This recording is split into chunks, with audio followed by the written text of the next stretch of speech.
My American story is, I guess, the real story of the American dream. Back in 2004, when I was in Milano, I sent one rainy afternoon, I sent an email to one of the biggest art directors in the history of the New York Times. And I was super surprised because after like 20 minutes, a new email came and it was from him. And after 2 hours since my first email, I got my first New York Times job. It was unbelievable to think that I was no one. I mean, I wasn't known in the United States market, but that guy gave me a chance.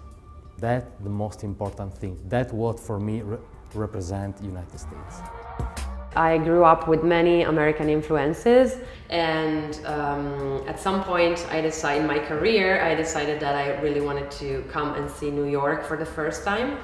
And so I took a plane and I got here, and I only had a few images in my portfolio. I went straight to the New York Times and I had an appointment there.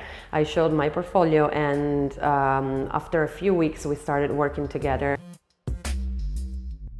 Here tonight we have a selection of the last 5 years of illustrations done for the American market. So we are going to find here images done for the New York Times, the New Yorker, the posters for the theater.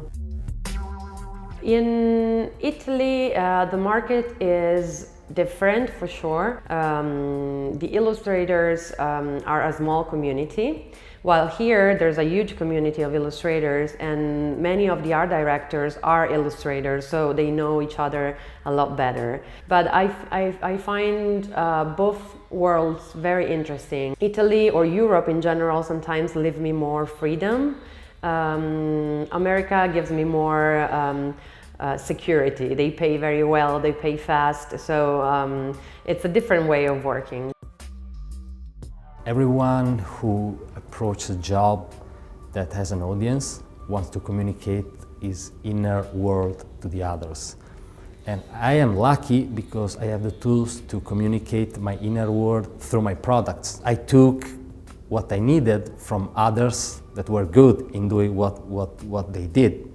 So for example, Edward Hopper, for example, David Hockney, Alex Katz, but Michelangelo, Giotto too. So for example, the image that we can see here, I'm very connected with this image for two reasons. The first reason is that I can see the influence of David Hockney pools, but it's also mine now. So it means that I processed everything, and what you can see is my version of those reflections.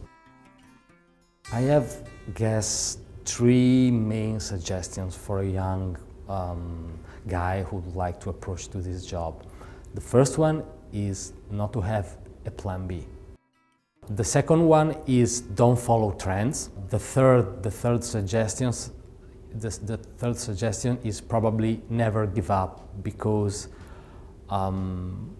what we can do is just evolving and try to improve our style and approach this job with rationality, not just with like listen to our feeling or to what our belly is saying to us, but try to understand clearly what is not working and build a new strategy.